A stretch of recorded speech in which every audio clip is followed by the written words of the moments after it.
wọ́n fi wá ṣàdúrà ọ̀rọ̀ tó bá wọn sí.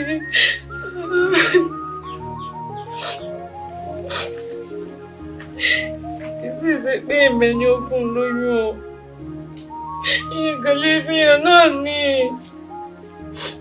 kẹ̀sì owó. Ọ̀láyé ìbí ló dòpò ayé ìpinnu. Àmọ́ Ọláyẹmí, níbikíbi tó o bá wà, o ò ní nísinmi. Ìdààmú ló máa jẹ́ tiẹ̀. Ó máa torí wàhálà kan bọ́ sórí ìkejì ni.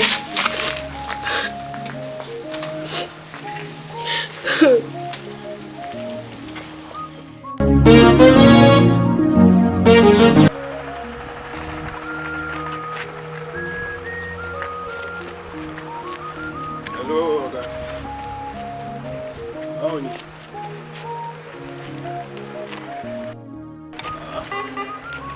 Mo ń bọ̀ láti ọ̀dọ̀ ọ̀rẹ́ mi ni. Mo ń lọ́nu lé ni. Mo wá gbọ́ àwọn ọ̀rọ̀ kan ni mo fi ní kí n pè ẹ́ kí n. Àwọn Haúsá yìí. Haúsá ò sí yìí.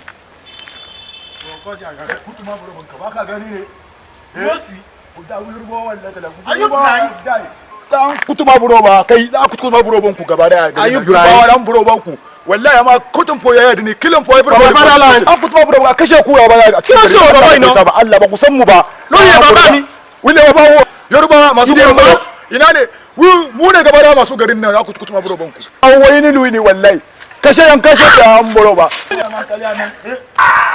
ayelle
ẹ dákun ẹ mọ̀ fẹ́ kú síra yín léṣe ìrònú olóore méjì tí ó solówó rẹ ó yóò dá ẹsẹ̀ sí láàdé ọlọ́run sì mí.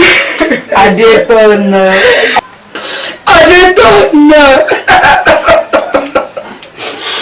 èyí tó wọ́n sáré jẹ́kù díẹ̀ káàtó lọ́dún Elédùà èyí tí wọ́n ṣe yọ ọjà ọ̀hún. Wọ́n ṣe mí ṣọlẹ̀ tàbí tọ́nà ni ìyàwó pẹ̀lẹ́pẹ̀lẹ́ ìyàwó ẹjọ́ ẹ̀ẹ́dì ọ̀rọ̀ kò lè kó tẹ̀lé wá ìyàwó ẹ̀dá tó ẹni bá bí ọ̀rọ̀ ti ẹ̀ bá ọ̀rọ̀ ẹ̀mọ́ fẹ́ kó ìyàwó ẹ̀rí báyìí torí ọlọ́run ẹni sùúrù àwọn ọ̀rọ̀ kúlẹ̀ àbí àjọ ìyàwó ẹ̀jọ́. Details.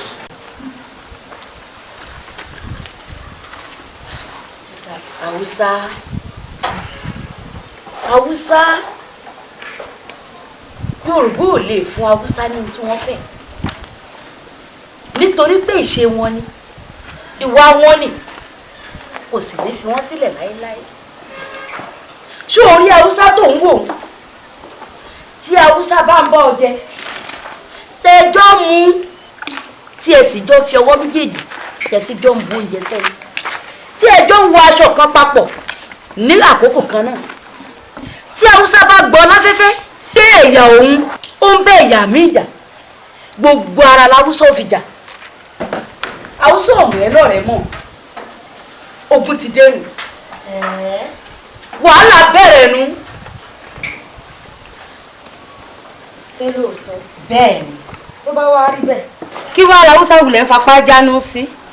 Haúsá lè fapá jánu torí pé ìṣe wọn ni ìwọ wọn sì ní pẹ̀lú Haúsá ọmọ rẹ̀ tó bá ti dojú ìjà kì í ṣojú bọ̀rọ̀ bẹ́ẹ̀ sì ni kì í ṣe lásán.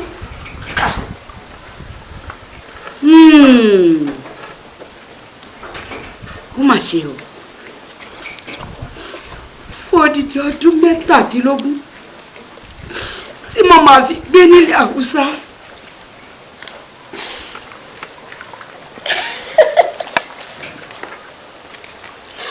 Ogun ńlá kan ṣẹlẹ̀ lọ́dún náà lọ. Gbà tí ogun yìí bẹ̀rẹ̀ gbogbo dúkìá tèmi àtọkọ mi fà ìmọ̀ye ọdún kó jọ. Ọjọ́ kan ṣoṣo báyìí ilẹ̀ Haúsá sì mú gbogbo ẹ̀ ni wọ́n pa dúkìá náà rẹ̀. Àtọkọ mi àtàwọn ọmọ mi àti gbogbo dúkìá mi pátápátá. Ọjọ́ kan ṣoṣo báyìí ilẹ̀ Haúsá fi dáná sun gbogbo ẹ̀. Ó sọ mi dẹni tí ò lọ́mọ láyé bẹ́ẹ̀ ni kò sọkọ gbogbo dúkìá mi ti tán. Ẹ wá ní kí Yorùbá gbà fún Haúsá. Yorùbá ò lè fún Haúsá ní tí wọ́n fẹ́ tó bá jẹ́ wàhálà ni mo lọ́wọ́ sí mo lẹ́sẹ̀ sí. So wá rí ní sùúrù wọ́n ní àròkàn báyìí ní ìfẹ́ kún àsundà. Tí ẹ bá wá sọ̀rọ̀ ohun tó ṣẹlẹ̀ sóòtù ronú kan yìí mọ́ wo gbàgbé lórí ẹ̀. Ọlọ́run ò ní fẹ́ kún kọ́rọ̀ rẹ mọ́ Ọlọ́run ó ṣe èyí tó dáa. Ọ̀rẹ́ mi ó ṣe àròkàn. ó ṣe mo dúpẹ́ o bí Haúsá bá mi déré o. Ẹ ǹlẹ́ baálẹ̀